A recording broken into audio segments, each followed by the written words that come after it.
আমার ডান হাতে আছে আইফোন 16 প্রো ম্যাক্স আর বা হাতে আছে স্যামসাং গ্যালাক্সি S25 আলট্রা। গত বছরের দুইটা ফ্ল্যাগশিপ ফোন কিন্তু এইটাই। এখন এই 2026 সালে এসে এই দুইটা ফোন নেওয়া কতটুকু যুক্তিগত? আর আপনার কাছে যদি 1 লাখ টাকা প্লাস প্লাস বাজেট হয়, আপনি কি আদৌ এই আইফোন 16 প্রো ম্যাক্সটা কিনবেন নাকি এই স্যামসাং গ্যালাক্সি S25 আলট্রাটা কিনবেন? কোনটা আসলে আপনার নেওয়া উচিত? হ্যাঁ, সেটাই জানাবো আজকের ভিডিওতে। কারণ আজকের ভিডিওতে এই দুইটা ফোন আমরা একদম pass to pass head to head compare করে দেখবো, যে দেখবো কোনটা আসলে কোন দিক থেকে কতটুকু এগিয়ে, কোন কারণে আমরা এই আইফোন কিনবো অথবা কোন কারণটা বেশি পোষালে আমরা এই স্যামসাংটা কিনবো। তো আমার বিশ্বাস আজকের ভিডিওটা আপনি কমপ্লিট করলে একদম ফাইনাল ক্লিয়ার হয়ে যাবেন আদৌ আপনার জন্য এই দুটো ফোনের মধ্যে কোনটা নেওয়া উচিত হবে। তবে দেখেন, দিন শেষে এই দুটো ফোন নিয়ে একটা কন্ট্রোভার্সিয়াল পোস্ট থেকেই থাকে যে আইফোন ছেড়ে নাকি স্যামসাং। কিছু কিছু জায়গায় আমি দেখেছি কি আইফোন বেশ ভালো এক্সপিরিয়েন্স দিয়েছে, আবার কিছু কিছু জায়গায় স্যামসাং এগিয়ে তার স্টাইলিশ তার ইউআই এর জন্য। তো আসলে এগুলো বাদ বিচার করতে হবে, তো সেই বাদ বিচার করছি আজকের এই ভিডিওতে। তাহলে চলেন শুরু করা যাক। আচ্ছা, প্রথমেই তাহলে এই দুইটা ফোনের ডিজাইন আর বিল্ড কোয়ালিটির কথা বলি। ভাই, ডিজাইন আর বিল্ড কোয়ালিটির জায়গায় দুইটা ফোনই যেহেতু ফ্ল্যাগশিপ ফোন, কোনো কম্প্রোমাইজ নেই। দুইটা ফোনেই টাইটানিয়ামের বিল্ড কোয়ালিটি আছে। তবে আপনি স্যামসাং গ্যালাক্সি S25 আলট্রাতে Corning Gorilla Glass Armor 2 protection পাবেন, আর এদিকে আইফোন 16 প্রো ম্যাক্সে আছে সিরামিক শেডের প্রোটেকশন, যেটা মোস্ট 4 ক্যাটাগরির। ডিসপ্লেটাকে বেশ ভালো মতো প্রোটেকশন দিতে পারবে। তবে ভাই, এরকম দামি ফোন আপনি যেই ফোনটা ইউজ করেন না কেন, এই সব ফোনের সাথে বেসিক্যালি আমরা স্ক্রিন প্রোটেক্টর ব্যবহার করি, আপনারাও করবেন, এইটা আমার রিকমেন্ড থাকবে। দুইটা ফোন হাতে নিলে প্রিমিয়াম ফিল লাগে, প্রিমিয়াম ফিল পাওয়া যায় যেহেতু দুইটাই টাইটানিয়ামের বিল্ডের তৈরি। ওইদিকে আমার কাছে না কিছুটা আইফোনের হ্যান্ড গ্রিপটা একটু বেশি ভালো লেগেছে, বা হ্যান্ড গ্রিপটা একটু বেশি প্রিমিয়াম লাগছে। এদিকে স্যামসাং গ্যালাক্সি S25 আলট্রার চারদিকের যে রাউন্ড শেপগুলো, শার্পগুলো একটু বেশি মানে হাতে লাগার মতো, একদমই স্কোয়ার ফিল। তো ওইদিকে কিন্তু আপনি দেখেন আইফোন 16 প্রো ম্যাক্সের যে চারদিকের শেপগুলো আছে এটা কিছুটা রাউন্ড করে দিছে। তবুও ভাই, আপনার কাছে হয়তো স্যামসাং গ্যালাক্সি S25 আলট্রাও ধরে ভালো লাগতে পারে, বাট আমার কাছে পার্সোনালি এখন পর্যন্ত ইনিশিয়ালি এই আইফোনটা হাতে নিয়ে ভালো লাগতেছে। দুইটা ফোনে আইপি রেটিং এর জায়গায় 68 প্রোভাইড করছে, অর্থাৎ পানিতে পড়ে গেলে বা পানিতে এগুলো মোটামুটি চুবানো যাবে, ভিজানো যাবে। পেছনের দিকে আইফোন 16 প্রো ম্যাক্সে সেই তাদের আইকিচি ডিজাইন অনুযায়ী সেই 3টা ক্যামেরা সাজাইছে, আর এদিকে স্যামসাং তাদের নিজস্ব ডিজাইনই রাখছে। মানে তারা কিন্তু বিগত কয়েক বছর ধরে এরকম ডিজাইনই মেনটেন করছে, এখনো আছে, সেটাই দেখতেছি। তো দেখেন, ডিজাইন ওয়াইজ আসলে কোনটাকে কত দিব এটা আসলে ওরকম বলা যায় না। আমার দিক থেকে পার্সোনালি আমি জানাই, আমার কাছে দুইটা ফোনের ডিজাইনই ভালো লাগে। তবুও দুইটাকে আমি ডিজাইনের জায়গায় দেবো 8, মানে সমান সমানে রাখতেছি, কোনটা কমে দিচ্ছি না, কোনটাও বেশি দিচ্ছি না। আপনি এই আইফোন 16 প্রো ম্যাক্সের ডিজাইনের জায়গায় কত দিবেন, অথবা এই স্যামসাং গ্যালাক্সি S25 আলট্রা ডিজাইনকে কত মার্ক দিবেন 10-এর মধ্যে, সেটা অবশ্যই চাইলে আমাদেরকে কমেন্ট সেকশনে একটু জানাতে পারেন। আচ্ছা, ডিজাইনটা স্কিপ করি, এখন যদি আমরা এই দুইটা ফোনের ডিসপ্লে প্রসঙ্গে আসি, তাহলে কোনটার এক্সপিরিয়েন্স ভালো? দেখেন, দুইটা ফোনে 6.9 ইঞ্চির ডিসপ্লে আছে। তবে স্যামসাং গ্যালাক্সি S25 আলট্রাতে আছে LTOP ডাইনামিক অ্যামোলেড ডিসপ্লে, যেটা 2x ডিসপ্লে, আবার এটা 120 হার্জের পাশাপাশি এইটার HDR10+ এর সাপোর্ট আছে, আর ম্যাক্স পিক ব্রাইটনেসের জায়গায় এটা 2600 নিটস পর্যন্ত যেতে পারে। আর অপরদিকে আইফোনে আছে একইভাবে LTPO super retina XDR OLED panel, এটা একইভাবে 120 হার্জের ডলবি ভিশন, HDR10 এগুলোর সাপোর্ট তো বরাবরের মতো আছে। তবে আমরা এরকম ক্রিটিক্যালি টেকের কথার মধ্যে না গিয়ে যদি আমাদের প্র্যাকটিক্যাল ইউজার এক্সপিরিয়েন্সের কথা বলি, তাহলে এই দুইটা ফোনে ডিসপ্লের জায়গা থেকে কোনটা পার্সোনালি আমাদের কাছে ভালো লেগেছে বা ভালো মনে হয়েছে। দেখেন, দুইটা ফোন যেহেতু ফ্ল্যাগশিপ ফোন, ডিসপ্লের জায়গায় কোনো কম্প্রোমাইজ নাই, কোনো কমতি নাই। তবে হ্যাঁ, আপনি যদি একটু ধরে ধরে কমতি বাইর করেন, তাহলে আমার কাছে মনে হয়েছে এই জায়গায় কিছুটা স্যামসাং এগিয়ে থাকে তার স্কোয়ার শেপের বড় সড়ো ডিজাইনটার জন্য। আবার এদিকে কিন্তু আপনি আইফোন 16 প্রো ম্যাক্সে একটা ওই যে ডাইনামিক আইল্যান্ড পাচ্ছেন, মানে ডিসপ্লের মাঝখানে কিছুটা গর্ত বা কালো দেখা যাচ্ছে। এগুলো বাদ বিচার করলে আসলে আইফোনটা কিছুটা পিছিয়ে থাকে, বাট আমার মনে হয় না আসলে এগুলো নিয়ে তেমন কোনো পোস্ট তোলার দরকার আছে।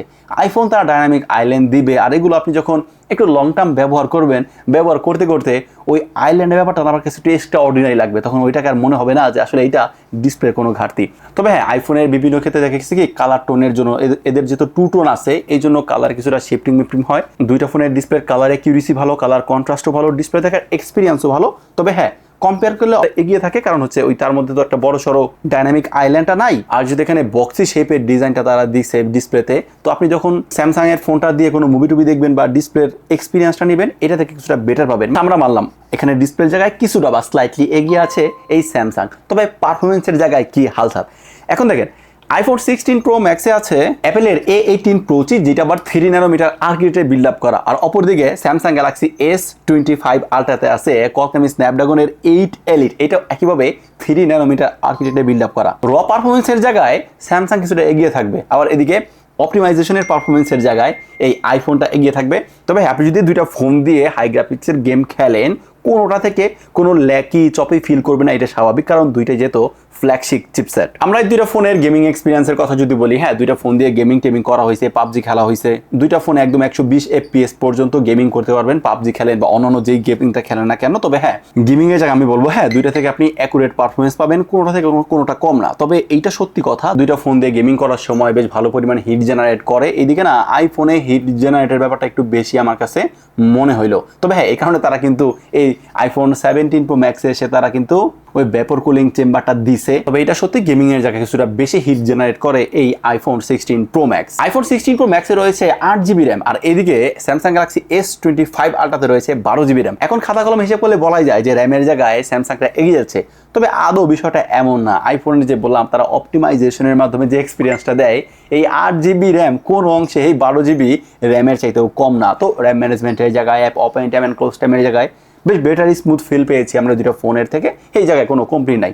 আপনি এই দুইটা ফোনও যদি বলেন আজ থেকে 4-5 বছর পরে এসেও র্যাম ম্যানেজমেন্টের পারফরমেন্স কেমন পাবো, এরকম প্রশ্ন যদি আমাকে তোলেন, আমি বলবো তখন আপনি এই দুইটা ফোনের র্যাম ম্যানেজমেন্টের জায়গায় অন্তত কোনো কমপ্লেইন করতে পারবেন না। আচ্ছা ভালো কথা, এবার যদি আমরা এই দুইটা ফোনের সবচাইতে গুরুত্বপূর্ণ অংশে আসি, মানে অনেকে আছে এই কারণে বেশিরভাগ ফোনটা কিনে থাকে, সেটা হচ্ছে ক্যামেরা। ক্যামেরার জায়গায় কোনটা এগিয়ে বা কোনটা পিছিয়ে, কারণ দুইটাই যেহেতু ফ্ল্যাগশিপ ফোন, আপনি লাখ টাকা খরচ করে কোন ফোনটা শুধুমাত্র ক্যামেরার জন্যই পারচেজ করবেন। দেখেন এখানে একদম ক্লিয়ারলি প্রথমে আমি অ্যান্সারটা দিয়ে দিই, যদি আপনার ভিডিওগ্রাফি করার জায়গায় বেশি প্রায়োরিটি থাকে তাহলে আপনি চোখ বন্ধ করে আইফোনটা নেন। আর যদি বলেন যে না আমি ভিডিওগ্রাফিটা আমার অত প্রায়োরিটি নাই, আমি একটু ফটোগ্রাফি বেশি করবো, তাহলে সেই জায়গা থেকে আমার কাছে মনে হয়েছে স্যামসাংটা কিছুটা এগিয়ে। তো এই জায়গা কিন্তু ওই আইফোন একদম পিছিয়ে গেছে ফটো সেকশনের বিষয়টা এমন না, ওই কিছুটাই 19-20 তফাতে এরকম পাইছি। বাট ভিডিওর জায়গায় আমি দেখেছি কি লো লাইটে স্যামসাং গ্যালাক্সি S25 আলট্রাতে একদম হতাশাজনক পারফরমেন্স পাইছি। কারণ কি আমি দেখলাম লো লাইটে স্যামসাং গ্যালাক্সি S25 আলট্রা ভিডিওর জায়গায় বেশ ভালো পরিমাণ নয়েজ ধরে ফেলে, নয়েজের পরিমাণ বেশি পাওয়া যায়। বাট ওই জায়গায় এই আইফোন কি করছে, ওইখানে নয়েজটা কিছুটা অপটিমাইজ করে, এনহ্যান্স করে, বেশ ভালো র আউটপুট দিতে পারে ভিডিওর জায়গায় এই iPhone 16 Pro Max। IPhone 16 Pro Max এর মেইন সেন্সরটা 48 মেগাপিক্সেল, পাশাপাশি আলট্রা সেন্সরটাও কিন্তু 48 মেগাপিক্সেল, তবে এখানে 12 মেগাপিক্সেলের তারা টেলিফটো লেন্স দিছে। তবে ভাই স্যামসাং এ আছে 200 মেগাপিক্সেলের মেইন সেন্সর আর 50 মেগাপিক্সেল করে একটা টেলিফটো লেন্স এবং একটা আলট্রা ওয়াইড। তো আসলে ক্যামেরা নিয়ে ওইরকম বাদ বিচার করার কোনো কিছুই নাই। এখন আমি বলবো ভাই আপনার কাছে এটাও বুঝতে হবে যে আইফোনের কালার টোনটা কেমন লাগে। দুইটা ফোনই মোটামুটি র টাইপের ফুটেজ দেয়, তবে আইফোন কিছুটা ওয়ার্মের দিকে শিফট করে, এই ব্যাপারটা লক্ষ্য করছি। তো মোটামুটি আমার ফাইনাল কনক্লুশন থাকবে যদি আপনি ভিডিওগ্রাফি করতে চান তাহলে ভাই আপনি আইফোনটাই নেন। তবে এদিকে আইফোন 16 Pro Max এ রয়েছে 4685 mAh এর ব্যাটারি, আর এদিকে স্যামসাং গ্যালাক্সি S25 আলট্রাতে রয়েছে 5000 mAh এর ব্যাটারি। এখন ব্যাটারির দিক থেকে অবশ্যই স্যামসাং কিছুটা এগিয়ে আসতেছে। স্যামসাংটা পার্সোনালি আমার কাছে এটাও মনে হয়েছে যে ব্যাটারি ব্যাকআপ স্লাইটলি একটু বেটার দিতেছে বা একটু কিছুটা বেশি দিতেছে, তবে ওইটা আহামরি না। আপনি দুইটা ফোন যদি রেগুলার লাইফে টুকিটাকি ইউজ করেন একদিনের মতো ব্যাটারি ব্যাকআপ পাবেন, এটা সত্যি। দুইটা ফোন থেকে এরকম ব্যাটারি ব্যাকআপ পাওয়া যায়। তবে যদি গেমিং টেমিং করেন, একটু রাফ টাফ গেমিং টেমিং করেন বা একটু বেশি ইউজ করেন, রাফ ইউজ করেন, তাহলে সেক্ষেত্রে ব্যাপারটা একটু আলাদা, তখন দুইবার চার্জ দিতেই হবে। তবে এটা সত্যি কথা, যদি আপনি রেগুলার লাইফে নর্মাল ইউজ করেন, নর্মালভাবে ইউজ করেন, দুইটা ফোন থেকে যদি ব্যাটারি হেলথটা আইফোনের ভালো থাকে তাহলে একদিনের মতো ব্যাটারি ব্যাকআপ পাবেন। তবে দেখেন স্যামসাং গ্যালাক্সি S25 আর আপনি কিন্তু খুব দ্রুত চার্জ করতে পারবেন, কারণ এটাতে 45 ওয়াটের ফাস্ট চার্জার দিয়ে চার্জ করা যায়। আর এদিকে আইফোনের সর্বোচ্চ PD 2.0 সাপোর্টটা আছে, এর ফলে এটা একটু স্লো চার্জ হবে বা সর্বোচ্চ দেখা গেছে কি আপনি 30 থেকে 35 ওয়াট পর্যন্ত যদি বলি ম্যাক্স সাপোর্টটা পায়। আর বিশেষ ফিচারের কথা যদি বলি, দেখেন ভাই স্যামসাং এর না একটা পেন আছে বা স্টাইলিশ আছে। এই স্টাইলিশটা আসলে আমার কাছে অতটা প্র্যাকটিক্যাল মনে না হলেও কিছু কিছু জায়গায় মনে হয়েছে হ্যাঁ ঠিকঠাক আছে, এটা ব্যবহার করা যায়। তবে আমার মনে হয় না এটা না ভাই আহামরি ওরকম আমরা ব্যবহার করতেছি। তো ওই জায়গা থেকে এইটা একটা প্লাস পয়েন্ট, স্টাইলিশটা আসলে অনেকের ক্ষেত্রে অনেকের কাজে লাগে, বাট আমার কাছে আসলে এখন পর্যন্ত ওইরকম কাজে লাগে নাই। তবে এদিকে আইফোনেও যে আবার ওই যে ক্যামেরা কন্ট্রোল বাটনটা দিছে, বাটনটা দিয়েছে তারা একদম অর্ডিনারি অনেক কিছু করে ফেলছে, বিষয়টা এমন না। এইটাও আমার কাছে মনে হয় না এরকম। এটা তোমার ছোট ভাই মমিনকে কিনে দিছি, মমিন এটা কি আদৌ ব্যবহার করছিল এই পর্যন্ত? মমিন এটা এখন পর্যন্ত ব্যবহার করে নাই, মানে এটা দিছে আছে এই পর্যন্তই, এটার ব্যবহার ওরকম করা হয় না। এত কষ্ট করে কে করতে যাবে ভাই এরকম ক্যামেরা কন্ট্রোল বা ক্যামেরা দিয়ে ফটো তোলা? তো যাই হোক, এই দুইটা ফিচার থাকলেও দুইটা ফোনের আমার কাছে অতটা প্র্যাকটিক্যাল মনে হয় নাই। তবে স্পেনটা হয়তো অনেকের কাছে একটু প্র্যাকটিক্যাল বেশি লাগতেই পারে। তবে ভাই সিকিউরিটি আনলকের জায়গায় এইখানে কিছুটা কথা বলতে হয়। দেখেন স্যামসাং গ্যালাক্সি S25 আলট্রা এটাতে আছে হচ্ছে আল্ট্রাসনিক ফিঙ্গারপ্রিন্ট। তার ফলে আপনার হাতে যদি ময়লা থাকে, হাতটা ভেজা থাকে, ধুলো থাকে, তার ফলেও কিন্তু এটা খুব ইজিলি এটা আনলক করতে পারে। আর এদিকে আইফোনের সেই চিরাচরিত ফেস আনলকিং সিস্টেম। আমার কাছে মনে হলো কি যে আল্ট্রাসনিকের এই ফিঙ্গারপ্রিন্টের চাইতেও এই আইফোনের ফেস আনলকিং এর ব্যাপারটা একটু বেশি প্র্যাকটিক্যাল লাগলো। তো এর ফলে হয় কি দেখেন, আপনি যখন আইফোনটা হাতে নেবেন, পাওয়ার বাটন অন করতেছেন বা আপনার ফেসটা নর্মালি ধরতেছেন, পাওয়ার বাটনেও টাচ করতে হবে না, আপনার এই ফোনটা জাস্ট স্মুথলি আনলকিং হয়ে যাচ্ছে। তবে হ্যাঁ, এখানে যে আপনার পেছনে একটা স্ট্রং মেকানিজম কাজ করতেছে, একটা স্ট্রং সিকিউরিটি কাজ করতেছে বা এটা বোঝাই যায় না। তো এই জায়গাতে আমার কাছে মনে হইলো তারা এই বড় সড়ো একটা আইল্যান্ড দিছে, এর ফলে যে ফেস আনলকিং এর সুবিধাটা দিছে এই জন্য এই বিষয়টা কম্প্রোমাইজ করা যায়। তবে এইদিকে যে স্যামসাং গ্যালাক্সি S25 আলট্রাতে আল্ট্রাসনিক ফিঙ্গার আছে, এটাও বেশ ফাস্ট অ্যান্ড অ্যাকুরেট। আর এখানে আসলে পছন্দটা একটু সাবজেক্টিভ, এটা বুঝতেই হবে। আমার কাছে ভাই এই যে ফেস আনলকিংটা একটু বেশি ভালো লেগেছে, এই জন্য আমি এটা কিছুটা এগিয়ে রাখবো। তো এই হচ্ছে মূলত এই দুইটা ফোনের পাশ টু পাশ কম্পেয়ার। আমরা আমাদের দিক থেকে যতটুকু পারছি আপনাদেরকে জানানোর চেষ্টা করছি। এখন দেখেন এই দুইটা ফোনের ফাইনাল ভার্ডিকে আসি বা ফাইনাল কনক্লুশনে আসি, তাহলে আমি কি বলবো? আপনার যদি 1 লাখ টাকা বেশি বেশি বাজেট হয় তাহলে আসলে আপনার কোনটা কেনা উচিত?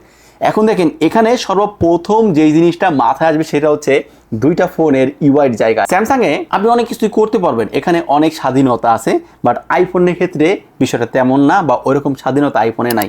আইফোনে যে প্লে স্টোরে যে অ্যাপসগুলো আছে নির্দিষ্ট, আপনার ওগুলোই করতে হবে, অতটা কাস্টমাইজেশন নাই। বাট এইদিকে স্বাধীনতার দিক থেকে কিন্তু আপনি স্যামসাং এর বিষয়টা পাচ্ছেন, নিজের মতো করে কাস্টম করতে পারতেছেন, অনেক জায়গা থেকে অনেক থার্ড পার্টি অ্যাপস নামাতে পারতেছেন। তবে এর ফলে কিন্তু ওই সিকিউরিটির জায়গায় কিছুটা প্রশ্ন আসে। আবার এদিকে স্যামসাং এর যে ইউআইটা, স্যামসাং এর ইউআইয়ের জন্য অনেকে এখনো লাখ লাখ টাকা খরচ করে এই ফোনটাই কিনে শুধুমাত্র এর ইউআইটা পার্সোনালি ভাই বলবো হ্যাঁ একদম ফ্লুয়েন্ট, একদম মিনিমালিস্টিক, প্রয়োজনীয় অ্যাপসগুলো আছে, বাড়তি কোনো ব্লুটুথ নাই, দেখতে বেশ ভালো লাগে, একদম লাইভ লাগে, প্রাণবন্ধ লাগে। বাট ওইদিকে কথা যদি বলি, হ্যাঁ ইউআইয়ের জায়গায় যদি কম্পেয়ার করি তার ইউআইটা তো কোনো অংশে কম না, বাট স্যামসাংটা আমার কাছে মনে হয়েছে অন্তত ইউআইয়ের জায়গায় স্লাইটলি এগিয়েই থাকবে। তবে হ্যাঁ, আইফোন যে জায়গাটাতে একদম কম্প্রোমাইজ করে নাই সেটা হচ্ছে এর ভিডিওগ্রাফিতে এইটা দি বেস্ট পারফরমেন্স দিছে এই পর্যন্ত। এর যে ক্যামেরা সুইচিং এর যে ব্যাপারটা এতটাই স্মুথ হচ্ছিল, ওইখানে স্যামসাং কিন্তু পারতেছিল না। এখন আমার মধ্যে কথা কি, যদি ভাই আপনি কন্টেন্ট ক্রিয়েটর হয়ে থাকেন, আপনি যদি বেশি ভিডিও করে থাকেন, তাহলে আমার কাছে মনে হয় আপনার জন্য আইফোনে যাওয়াটা দি বেস্ট অপশন হবে। তবে অপরদিকে আপনি যদি ভাবেন যে না আমি তো ভিডিওগ্রাফি করতেছি, একটু ফটোগ্রাফি বেশি করি, ভিডিওগ্রাফিও করবো, সেই জায়গা থেকেও এটাও প্রেফারেবল, এটার ক্যামেরা তো কোনো অংশে খারাপ না। তবে কম্পেয়ার করলে যদি কম্প্রোমাইজ না করতে চান তাহলে সেই জায়গায় কিছুটা আইফোনটা আসলে এগিয়ে থাকে। তবে হ্যাঁ, স্যামসাং এর টেলিফটো লেন্সের পোর্ট্রেট ফটোগ্রাফি বেশ ভালো, এটার এর ব্যাপারটা যদি একটু তুলি, হ্যাঁ সেই জায়গা থেকেও বেশ ভালো। এগুলো মিলে আমার কাছে মনে হয়েছে আসলে স্যামসাংটা এগিয়ে।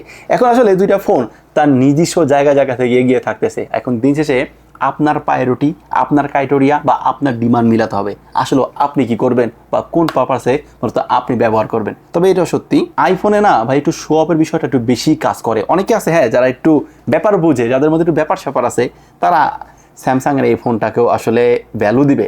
বা দিন শেষে আপনি যদি 10 জনকে প্রশ্ন করেন বা যারা একটু কম বুঝে বা সাধারণ মানুষকে, গ্রামের মানুষকে জিজ্ঞাসা করেন, তারা না আইফোন শুনলে একটু অন্যরকম ব্যাপার স্যাপার করবে। দেখেন আসলে আমার এই কথাগুলো টেকের বাইরে চলে যাচ্ছে, বাট এগুলোই বাস্তব কথা, এগুলোই প্র্যাকটিক্যাল কথা। এখন আমাকে যদি কেউ প্রশ্ন করতো যে আলামিন ভাই এই দুইটা ফোনের মধ্যে আপনি আসলে কোনটা নেবেন, আপনি হলে কোনটা নিতেন, তাহলে আমি এক কথা উত্তর দিব, দুইটা ফোনই আমার চাই। তো এই হচ্ছে মূলত আজকের ভিডিওটা। তো আজকে ভিডিও এই পর্যন্তই। যদি ভিডিওটা ভালো লাগে অবশ্যই একটা লাইক করতে পারেন, আর এরকম ভিডিও পেতে চাইলে আমাদের চ্যানেলটা সাবস্ক্রাইব করতে পারেন। আল্লাহ হাফেজ।